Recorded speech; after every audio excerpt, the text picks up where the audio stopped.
கனவில் வந்த பெண்ணே நீயே நீதானா, உன்னை சேரும் முன்னே உயிர் பிரிவேனா, நெஞ்சாங்குழி ஓரத்தில நீ இருந்தா போதும் புள்ள, நீ மட்டும் போதும் புள்ள, வேற யாரும் தேவையில்லை.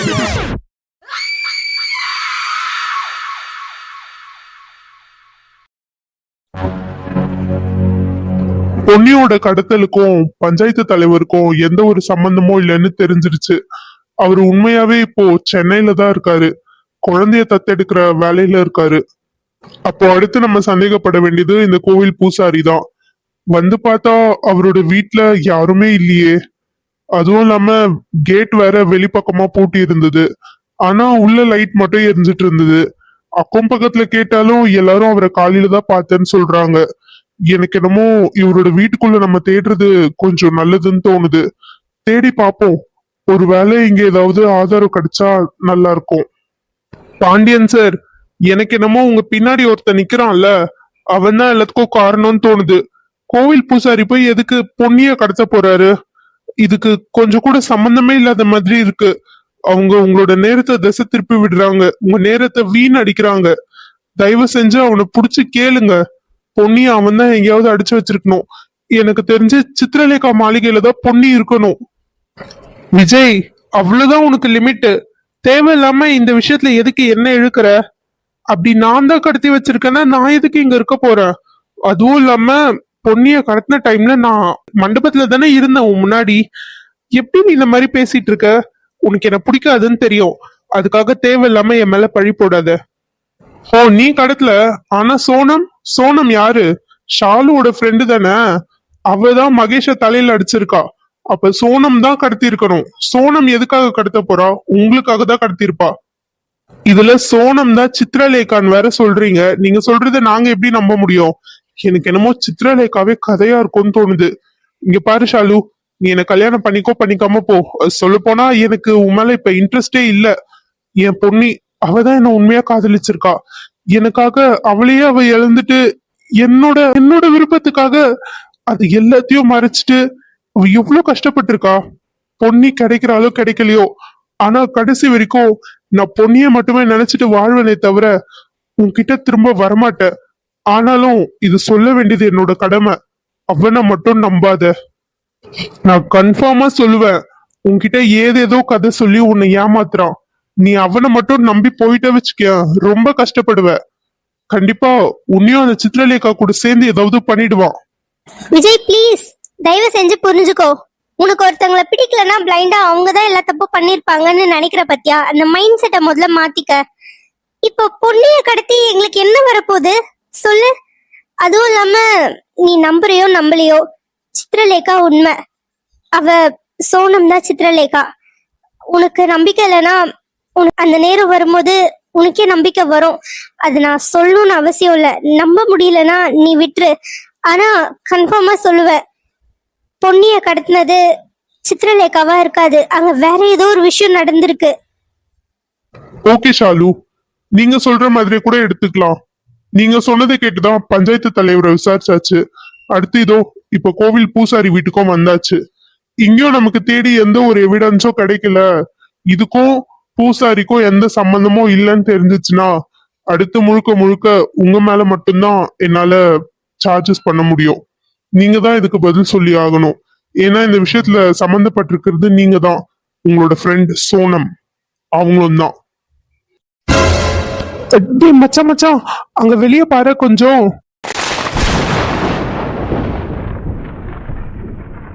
மச்சான், இவன் தான்டா, இவன் தான் பொன்னிய கடத்தினது. இவன் இங்க என்ன பண்றான்? அப்படின்னா பூசாரி தான் கடத்த சொல்லிருப்பாரா? என்னது, இவன் தான் கடத்தினானா?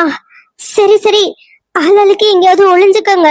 அவன் உள்ளதான் வரான். அவன் வந்ததும் எப்பயாவது அவனை லாக் பண்ணி என்ன நடந்துச்சு, யார் இதெல்லாம் பண்ண சொன்னாங்கன்னு விசாரிப்போம்.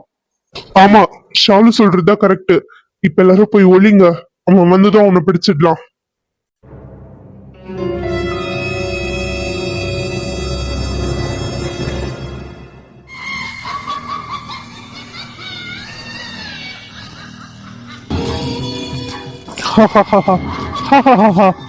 அவ்வளவுதான், அவ்வளவுதான்.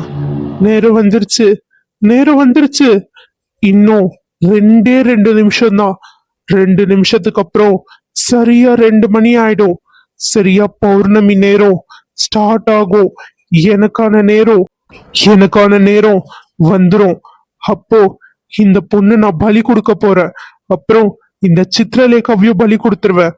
அதுக்கப்புறம் காலம் முழுக்க அந்த சித்திரலேகாவோட ஆன்மா எனக்கு அடிமையா இருக்கும். நான் இந்த உலகத்தையே மிகப்பெரிய சக்திசாலி ஆயிடுவேன். இந்த உலகத்தையே நானே கட்டி ஆள போறேன். ஐயோ, இன்னும் 2 நிமிஷத்துல நான் செத்து போயிடுவேன் போல இருக்கே. என்ன தேடி யாரும் வரல. அப்ப இன்னும் 2 நிமிஷத்துல நான் இறந்துருவேனா? ஐயோ கடவுளே, இது என்ன வாழ்க்கை? கண்ணில்லாதவனுக்கு பார்வை கொடுத்து திடீர்னு பறிச்ச மாதிரி இருக்கு. இதே என் வாழ்க்கையில விஜய் சார் மட்டும் வராம இருந்திருந்தா இப்ப இவன் பலி கொடுக்கறதா நான் சந்தோஷமா செத்து போயிருப்பேன். ஏன்னா எனக்கு நீ யாருமே இல்லை. இந்த உலகத்துல நான் ஏன் வாழணும்? எதுக்கு வாழணும்? அர்த்தமே தெரியாம வாழ்ந்துட்டு இருந்தேன். ஆனா என் வாழ்க்கையில அவர் வந்ததுக்கு அப்புறம் அவருக்காக வாழணும்னு ஆசையா இருக்கு. ஆனா அவருக்கே விடிஞ்சா கல்யாணம். இன்னும் கொஞ்ச நேரத்துல அவர் ஷாலு கழுத்துல தாலி கட்டிடுவாரு. அதை பார்த்துட்டு நான் உயிரோட வாழணுமா? அதுக்கு இது எவ்வளவு பரவாயில்ல. ஆனா என்ன, இவன் என்ன ஒரு கெட்ட விஷயத்துக்காக பலி கொடுக்கறான். அதுதான் என்னால தாங்கிக்க முடியல. ஒருவேளை இதுதான் என் விதினா நான் இந்த விதியை ஏத்துக்கிறேன். ஆனா ஒண்ணு, நான் இறந்தே போனா கூட எப்பயுமே உங்க கூட தான் இருப்பேன் விஜய் சாரு.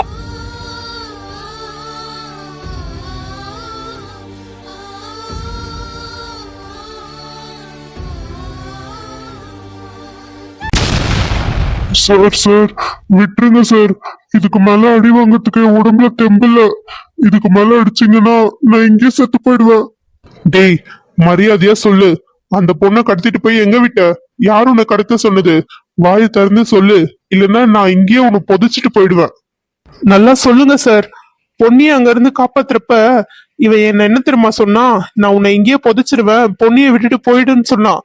இவனை இங்கேயே புதைச்சிடலாம். என்னடா அப்படி சொன்னியா? சார், நான் கூலிக்கு வேலை பாக்குறவன். அப்படியெல்லாம் மிரட்டினா தானே என்னோட வேலை நடக்கும். அதனாலதான் சார் அப்படி மிரட்டினேன். மத்தபடி நான்லாம் கொலை பண்ற அளவுக்குலாம் பெரிய ஆள்லாம் எதுவும் இல்லை சார். இங்க பாரு, மரியாதையா வாயை திறந்து சொல்லு. அந்த பொண்ணு எங்க விட்ட? இப்ப வாயை திறந்து சொல்லல வையன், உன்னை இங்கேயே புதைச்சு சமாதி கட்டிடுவேன். மரியாதையா சொல்லு, பொண்ணிய எங்க கூட்டு போய் விட்ட? எதுக்காக கடத்தின? யார் உன்னை கடத்த சொன்னாங்க? சொல்லிடுறேன் சொல்லிடுறேன். என்னை கடத்த சொல்லுது பூசாரி தான். எதுக்காக கடத்தினீங்க? அதெல்லாம் எனக்கு எதுவும் தெரியாது சார். எனக்கு ஒரு 50,000 ரூபாய் பணம் கொடுத்து இந்த மாதிரி எஸ்விஎஸ் மண்டபம் வெளியே ஒரு பொண்ணு ஆரஞ்சு கலர் saree கட்டிட்டு பேக் வச்சு நின்னுட்டு இருக்கோம். அந்த பொண்ணை கடத்தி கூட்டிட்டு வந்து என் வீட்டுல விட்டுருன்னு சொன்னாரு. நானும் கடத்தி கூட்டிட்டு வந்து வீட்டுல விட்டேன். அவ்வளவுதான். அதுக்கப்புறம் இங்கே இருந்து வீட்டை பாத்துக்க சொன்னாரு. எங்க போனாருன்னா எனக்கு தெரியாது. அப்படின்னா அப்படின்னா பொண்ணு இந்த வீட்டுலதான் இருக்காளா? இங்கதான் இருக்காளா? அதெல்லாம் எனக்கு தெரியாது சார். நான் அந்த பொண்ணுங்க கூட்டிட்டு வந்து விட்டேன். அதுக்கப்புறம் ஒரு மணி நேரம் கழிச்சு வர சொன்னாரு. வந்ததுக்கு அப்புறம் எங்க வீட்டுல யாருமே இல்ல. போன் மட்டும் பண்ணி நான் வர வரைக்கும் வீட்டை பத்திரமா பாத்துக்கோ, யாராவது வந்தாங்கன்னா உள்ள விடாது அப்படின்னு தான் சொன்னாரு. அப்படின்னா பொன்னி எங்க போயிருக்கான்னு உனக்கு தெரியாதா? இல்ல மேடம், அதெல்லாம் எனக்கு தெரியாது. நானே கூலிக்கு வேலை பாக்குறேன். காசு கொடுத்து இது பண்ணாது பண்ணுன்னு சொன்னா பண்ணுவேன், அவ்வளவுதான். அதுக்கு மேல எனக்கு வேற எதுவும் தெரியாது. என்னது? காசுக்காக? காசு கொடுத்தா என்ன வேணா பண்ணுவியா? சரி போட்டோம், நான் அவன் கொடுத்ததை விட அதிகமா கொடுக்குறேன். இப்ப பொண்ணு எங்க இருக்கா அதை மட்டும் சொல்லு. சார், சத்தியமா எனக்கு தெரியாது சார். தெரிஞ்சா நான் கண்டிப்பா உங்ககிட்ட சொல்லியிருப்பேன். இப்ப இவ்வளவு அடி வாங்கணும்னு எனக்கு என்ன அவசியமா ஒரு 50,000 ரூபாய்க்கு? சத்தியமா எனக்கு தெரியாது சார் எங்க கூட்டு போனாங்கன்னு. வந்ததுல இருந்து வீடு ஃபுல்லாவும் தேடிட்டோம், ஆனா எங்கேயுமே பொன்னிய காணுமே. அப்ப அந்த பூசாரி பொன்னிய எங்க கூட்டு போயிருப்பான்? சரி, பொண்ணு எங்க இருக்கான்னு உனக்கு தெரியாது, ஆனா உன் கூட ஒரு பொண்ணு இருந்தால சோனம்னு, அந்த பொண்ணு எங்க? அந்த பொண்ணு பேர்லாம் எனக்கு தெரியாது சார். நல்லா ஒல்லியா வெள்ளையா லாங் ஹேர் வச்சுட்டு இருந்தது, அவ்வளவுதான். அந்த பொண்ணு பூசாரி கூட இருந்த பொண்ணுதான். மத்தபடி எனக்கு வேற எதுவும் தெரியாது. நான் அந்த கடத்த பொண்ணை இங்க விடும்போதே அந்த பொண்ணும் இங்கதான் இருந்தது. திரும்ப வந்து பார்த்தா அந்த பொண்ணையும் காணோம். சரி, காலையில வரைக்கும் பார்த்து இருந்துட்டு வீட்டுக்கு போயிடலான்னு தான் நான் வீட்டை பார்த்துட்டு இருந்தேன். மத்தபடி எனக்கு வேற எதுவும் தெரியாது. ஐயோ கடவுளே, எதுக்கு எனக்கு மட்டும் இப்படி ஆகுது? இன்னைக்கு இந்த ஒரு நாள் எனக்கு வராமலே இருந்திருக்கலாம். ஒரே தலைவலி மேல தலைவலியா இருக்கு, ஒரே அதிர்ச்சி மேல அதிர்ச்சியா இருக்கு. பொன்னிய கிடைச்சிட்டு இருப்பான்னு நான் நினைச்சேன். ஆனா இனி பொன்னி கிடைக்க மாட்டா போல. இந்த பூசாரி பொன்னிய எங்க கூட்டிட்டு போனானே தெரியல, எதுக்காக கூட்டிட்டு போனானோ தெரியல. பொன்னி எனக்கு கிடைப்பாளா மாட்டாளா? அவளுக்கு ஏதாவது ஆயிடுச்சுன்னா என்ன பண்றது? அவ முழுக்க முழுக்க என்ன மட்டும்தான் நம்பி வந்தா. அவ முழுக்க முழுக்க என்னோட பொறுப்பு. இப்படி பொறுப்பு இல்லாம அவளை விட்டுட்டு நான் பாட்டுன்னு இருந்திருக்கனே. ஐயோ, அவளுக்கு என்ன ஆச்சுன்னு தெரியலையே. டி விஜய், விஜய் அழாதடா, கண்டுபிடிச்சிடலாம். அதுதான் யார் கடத்தினாங்கன்னு கண்டுபிடிச்சிட்டோம்ல. சீக்கிரமா பொன்னிய கண்டுபிடிச்சிடலாம், அழாத. ஆமா விஜய், ப்ளீஸ் நீ அழாத, கண்டுபிடிச்சிடலாம். விஜய், நம்ம மனசுக்கு பிடிச்ச ஒரு பொண்ணுக்கு ஏதாவது ஒரு பிரச்சனைன்னா அது எந்த அளவுக்கு வலிக்கும்ன்றது என்னால புரிஞ்சுக்க முடியுது. உனக்கு வேணா என்ன பிடிக்காம இருந்திருக்கலாம், ஆனா நான் உன்னை என்னைக்கும் எதிரியாலாம் பார்த்ததில்ல. கண்டிப்பா அந்த பொண்ணு கிடைப்பா. நம்ம எல்லாரும் சேர்ந்து கண்டுபிடிக்கலாம். சித்ரலேகா, நீ எங்க இருக்க? உனக்கு உனக்கு கண்டிப்பா நான் நினைக்கிறது கேட்கும்னு எனக்கு தெரியும். தயவு செஞ்சு கொஞ்சம் முயற்சி பண்ணு. நீ எதுலயும் மாட்டிட்டு இருக்கன்னு மட்டும் எனக்கு நல்லா புரியுது. ஆனா முயற்சி பண்ணு, கண்டிப்பா உன்னால முடியும். என்கிட்ட பேச முயற்சி பண்ணு. இப்ப நீ எங்க இருக்க? எங்க இருக்க? ஒரே ஒரு தடவை மனசுல நினை, நீ எங்க இருக்கன்னு. கண்டிப்பா நாங்க அங்க வரோம். அங்க என்ன பிரச்சனைன்னு தெரியல, ஆனா பாவம் பொன்னி அப்புறம் நீயும் உங்களை அந்த பிரச்சனையில இருந்து காப்பாத்தணும்னு நினைக்கிறோம். தயவு செஞ்சு ஒரே ஒரு தடவை முயற்சி பண்ணு, உன்னால முடியும். உன் மனசுல நினைச்சு பாரு, நீ இப்ப எங்க இருக்கன்னு. முடிஞ்சிருச்சு. இன்னும் ஒரே ஒரு நிமிஷம் தான், ஒரே ஒரு நிமிஷம் தான்.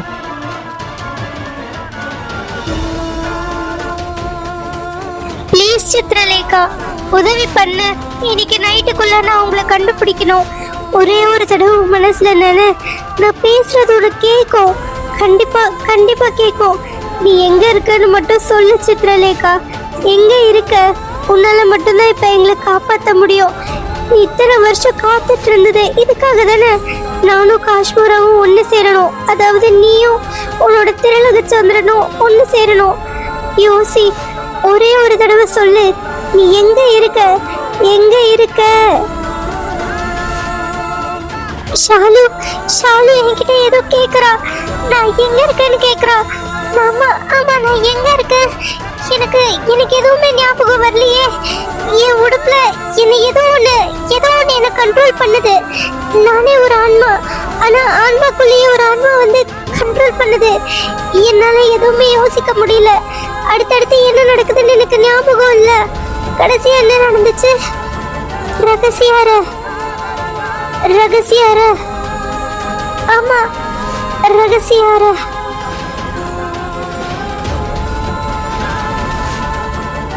ரகசியார, ரகசியார. விஜய், விஜய், பொன்னி எங்கேயும் போல, இந்த வீட்டுக்குள்ளதான் எங்கேயோ இருக்கா. இப்பதான் சித்ரலேகா என்கிட்ட பேசினா. என்னால அவ நினைக்கிறத கேட்க முடியும். ஏதோ ஒரு ரகசிய அறைன்னு சொல்றா.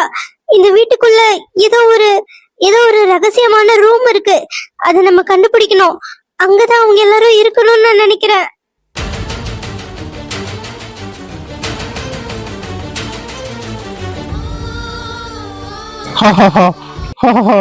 நேரம் வந்துருச்சு, 2 மணி வந்துருச்சு. இப்ப நான் பலி கொடுக்க போறேன். அம்மா காளி தாயே, இந்த பலியை ஏத்துக்கோ. நான் மிகப்பெரிய சக்திசாலி ஆகணும். அம்மா கடவுளே, இதுதான் என் விதியா? இதோட என் விதி முடிய போதா? அப்படின்னா நான் சாகிறதுக்கு முன்னாடி ஒரே ஒரு தடவை என் புருஷனை பார்க்கணும்னு ஆசைப்படுறேன். ஓம் ஐம் ரீம் க்ளீம் சண்டா சண்டா. நிறுத்து!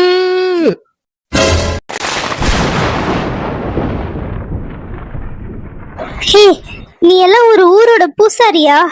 உன்னை எத்தனை பேரு எப்படி எல்லாம் நம்பிட்டு இருக்கோம் எங்க ஊர்ல. நீ என்னடானா இப்படி கேவலமான வேலை பார்த்துட்டு இருக்க? அவளை பலி கொடுக்க தானே போற. இப்போ எதுக்காக இதெல்லாம் பண்ணிட்டு இருக்க? நான் இவ்வளவு மட்டும்தான் பலி கொடுக்கணும்னு நினைச்சேன். ஆனா தேவையில்லாம நீங்க 5 பேரும் வந்து இங்க மாட்டிக்கிட்டீங்க. இங்க பாரு, எனக்கு இந்த உலகத்தையே கட்டி ஆளணும்னு ஆசை. அதுக்காக தான் பௌர்ணமியில பிறந்த பொண்ணை தேர்ந்தெடுத்தேன். இவ பௌர்ணமியில பிறந்த கன்னி பொண்ணு. இவளை நான் பலி கொடுத்தா எனக்கு மிகப்பெரிய சக்தி கிடைக்கும். அப்புறம் இந்த சித்ரலேகாவோட ஆன்மா, இவளையும் நான் பலி கொடுத்து காலம் ஃபுல்லா எனக்கு அடிமையாக்கிக்க போறேன். இதுக்கப்புறம் இந்த ஊர்ல நான் நல்லவன் வேஷம் போடணுன்ற அவசியமே கிடையாது. எல்லாருமே நான் சொல்றதுதான் கேட்கணும், கேட்டே ஆகணும். நீ நினைக்கிறதுலாம் நடக்கவே நடக்காது. நீ கையும் களவுமா மாட்டிக்கிட்ட. நீ இப்ப ஜெயிலுக்கு போக போற. யோ போலீஸ்காரரே, கொஞ்சமாச்சும் மண்டையில அறிவோடு பேசு. நீங்க தான் வந்து இங்க மாட்டிட்டு இருக்கீங்க. நான் ஒன்னும் சாதாரணமான மனுஷன் கிடையாது. மாந்திரிகம் தாந்திரிகம் எல்லாமே எனக்கு தெரியும். அதுவும் இல்லாம இப்ப இந்த பலியை கொடுத்து முடிச்சிட்டேன்னா இனி என்னை யாராலையும் அடக்க முடியாது. அதுக்கப்புறம் உன் போலீஸ் ஸ்டேஷன் என்ன? இங்க கோர்ட்டு, போலீஸ் ஸ்டேஷன், ஜட்ஜ்மெண்ட் எல்லாமே நான் தான். நான் போடுறதுதான் ரூல்ஸ். நான் சொல்றதுதான் எல்லாரும் கேட்கணும். என்னை எல்லாரும் பூஜை பண்ணணும். என்னை அப்படியே கடவுள் மாதிரி எல்லாரும் பார்க்கணும். நான் சொல்றதுதான் இனி இங்க நடக்கும். கனவு கண்டுட்டு இரு. அதெல்லாம் எதுவும் நடக்காது. நீ போய் ஜெயில கம்பி என்ன போற. அதுதான் இப்ப நடக்க போகுது. ஏன் முன்னாடியே ஏன் பொண்டாட்டிய நீ கொன்னுடுவியா? என்னது? நான் அவரோட பொண்டாட்டின்னு தானே இப்ப அவர் சொன்னாரு. அப்படின்னா அவருக்கு எல்லா உண்மையா தெரிஞ்சிருச்சா?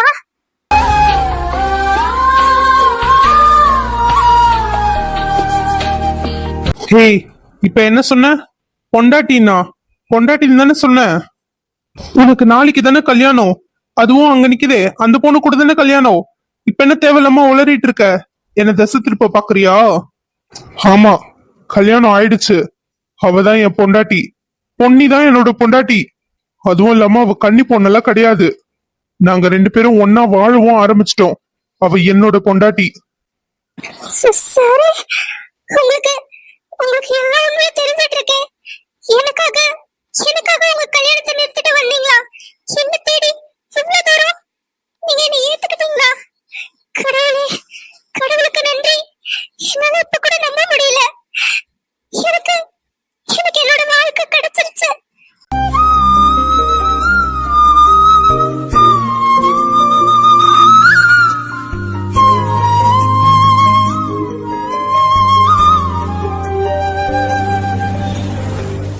பொன்னி, நீ பயப்படாத.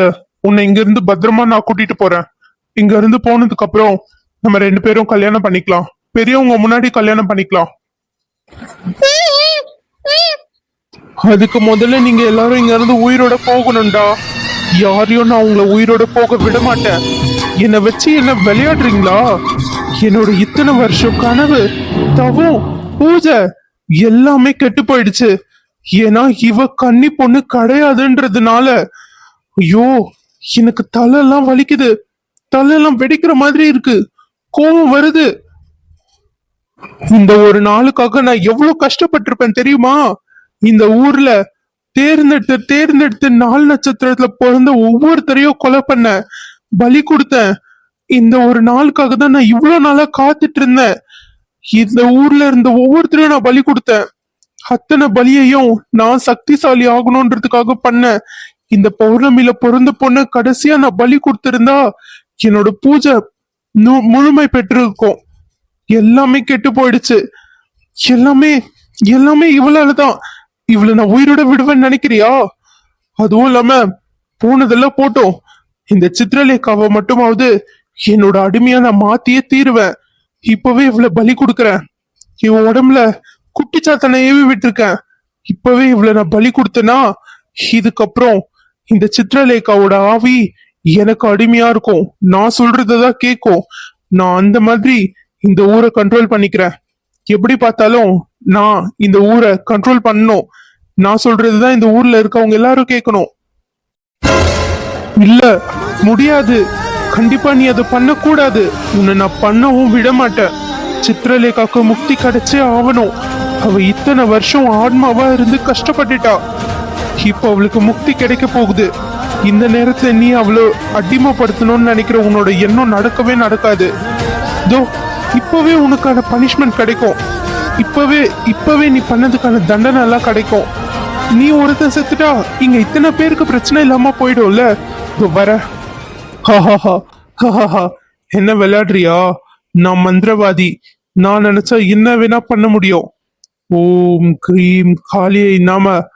ஓம் கிரீம் காளியை நம. ஆ, என்ன இது? என்னால நகரவே முடியல. என்னாலயும் நகர முடியல காஷ்மோரா. என் காலை ஏதோ கட்டியா புடிச்சிட்டு இருக்க மாதிரி இருக்கு. என்னாலயும் நகர முடியல. எனக்கும் அப்படிதான் இருக்கு. எனக்கும் தான். உங்க யாராலையும் இப்ப நகர முடியாது. அப்படியே செல்ல மாதிரி நில்லுங்க. முதல்ல இந்த சித்திரலேகாவை பலி கொடுப்பேன். அப்புறம் என்னை ஏமாத்தின இவளை கொல்லுவேன். அப்புறம் உங்க எல்லாரையும் கொல்லுவேன். ஹே, வேணாம், அப்படி பண்ணாத. அது ரொம்ப பெரிய பாவம். தயவு செஞ்சு புரிஞ்சுக்கோ. உன்னை கெஞ்சு கேக்குறேன், விட்டுரு அவள. கெஞ்சு கேக்குற? நீ கேட்டா நான் விட்டுடுமா? முடியாது. இது என்னோட பல வருஷம் தவம். எப்படியாவது இவளை எனக்கு அடிமையாக்கணும். சித்ரலேகா, கொஞ்சமாச்சும் சுயநலவுக்கு வர முயற்சி பண்ணு. அவன் இப்ப உன்னை பலி கொடுக்க போறான். உன்னோட ஆன்மாவை பலி கொடுக்க போறான். இதுக்கப்புறம் நீ அவனுக்கு அடிமை ஆயிடுவ. இதுக்காக தான் நீ இத்தனை வருஷம் காத்துட்டு இருந்தியா? கொஞ்சம் முயற்சி பண்ணு. ஆமா லேகா, நீ இதுக்கப்புறம் சுதந்திரமா இருக்கணும். நீ ஆன்மாவா இருக்க கூடாது. நீ இங்க இருந்து முக்தி கிடைச்சு போயிடணும். இவன் உன்னை அடிமைப்படுத்த பாக்குறான். கொஞ்சம் முயற்சி பண்ணு. சுயநினைவுக்கு வா. அவ சுயநினைவுக்கெல்லாம் வரமாட்டா.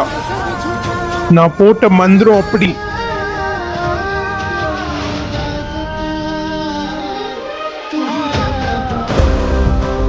ஹர ஹர மகாதேவா, ஹர ஹர மகாதேவா. குருவே, நீங்களா?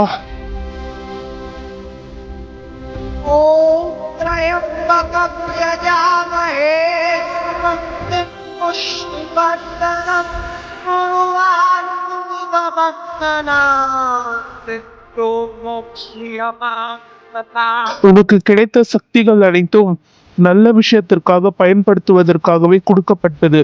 ஆனால் அதை நீ தீய விஷயங்களுக்காக பயன்படுத்தி விட்டாய். நிறைய உயிர்களை பலி கொடுத்து விட்டாய். நீ நிறைய அதர்மங்கள் செய்துள்ளாய். அதனால் உன்னிடம் இருந்து உன் சக்திகள் அனைத்தும் பறிக்கப்பட்டன. இல்ல இல்ல, என்னால இப்ப எதுவுமே பண்ண முடியாதா? அப்ப அப்ப என் சக்திகள் எல்லாம் போயிடுச்சா? இதுக்கப்புறம் நானும் சாதாரண மனுஷன் தானா? இல்ல. இது அனைத்தும் நீ செய்த செயலுக்கான பலன்தான். நான் சொன்னது போல் வரவேண்டிய நேரத்திற்கு சரியாக வந்துவிட்டேன். இப்போது உங்கள் அனைத்து பிரச்சனையும் தீர்ந்து விட்டது. சித்ரலேகாவுக்கு முக்தி கிடைத்துவிடும். ஆனால் அவளுக்காக நீங்கள் ஒரு கோவில் கட்ட வேண்டும். இதன் பிறகு இந்த ஊரில் நடைபெறும் அனைத்து திருமணமும் அந்த கோவிலில் நடைபெற வேண்டும். சித்ரலேகா உங்கள் அனைவருக்கும் காவல் தெய்வமாக இருந்து உங்கள் திருமண வாழ்க்கையை நன்றாக நடத்தி கொண்டு செல்ல வழித்துணையாக இருப்பாள். ரொம்ப ரொம்ப நன்றி குருஜி. நீங்க இப்ப வந்து எங்க எல்லாரோட உயிரையும் காப்பாத்திட்டீங்க. ரொம்ப நன்றி. ஆமா குருஜி, ரொம்ப நன்றி. நீங்க சொன்ன மாதிரி கோவில் கட்டிட்டு அதுக்கப்புறம் நாங்க எல்லாரும் கல்யாணம் பண்ணிக்கிறோம். நல்லது. ஆயுஷ்மான் பவ. ஹர ஹர மகாதேவா, ஹர ஹர மகாதேவா, ஹர ஹர மகாதேவா, ஹர ஹர மகாதேவா. கடவுளுக்கு நன்றி. நன்றி சிவனே. நான் இப்ப பழைய மாதிரி ஆயிட்டேன். இப்ப என்ன யாரும் ஆக்கிரமிக்கல. ரொம்ப ரொம்ப நன்றி கடவுளே. என்னால வந்தான் பண்ண எல்லா தப்பையும் நீங்களே வாக்கு மூலமா ஒத்துக்கிட்டீங்க. அடுத்து என்ன, ஸ்டேஷன் போலாமா? நீங்க எல்லாரும் சேஃபா மண்டபத்துக்கு போயிடுங்க. நான் இவனை கூட்டு போய் ஸ்டேஷன்ல விட்டுட்டு அதுக்கப்புறம் வரேன். Okay sir. அப்பாடா, ஒரு வழியா எல்லா பிரச்சனையும் முடிஞ்சது. ஆமா, இதுக்கப்புறம் எந்த பிரச்சனையும் இல்ல. நிம்மதியா இருக்க வேண்டியதுதான். பொன்னி,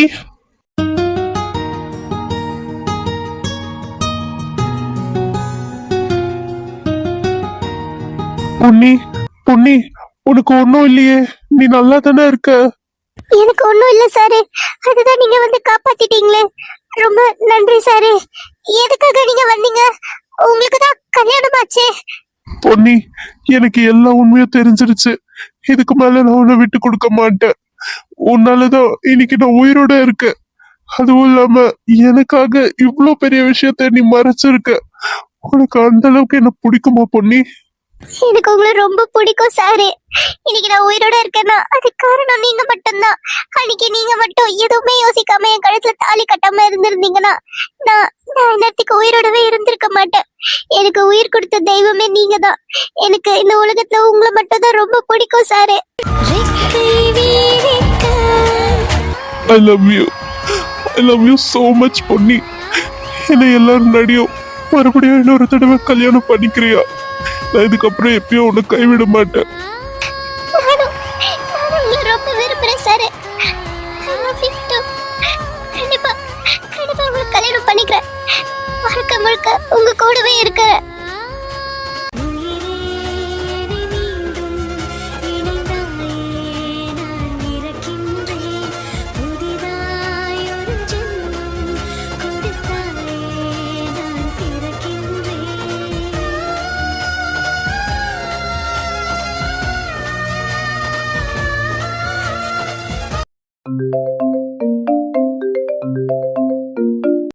ஹலோ. அம்மா சொல்லுங்க. இங்க எல்லா பிரச்சனையும் தீர்ந்துருச்சு. பொண்ணைய கண்டுபிடிச்சிட்டோம். என்னது? அப்படியா? சரி சரி, இதோ நாங்க உடனே மண்டபத்துக்கு வரோம். என்னாச்சு மகேஷ்? ஏன் ஒரு மாதிரி ஷாக்கிங்கா இருக்க? அதான் எல்லா பிரச்சனையும் முடிஞ்சிருச்சேடா. அப்புறம் ஏன் இந்த மாதிரி இருக்க? என்னாச்சு? அது அது மச்சான், அங்க அங்க மண்டபத்துல ஒரே பிரச்சனையா இருக்காண்டா.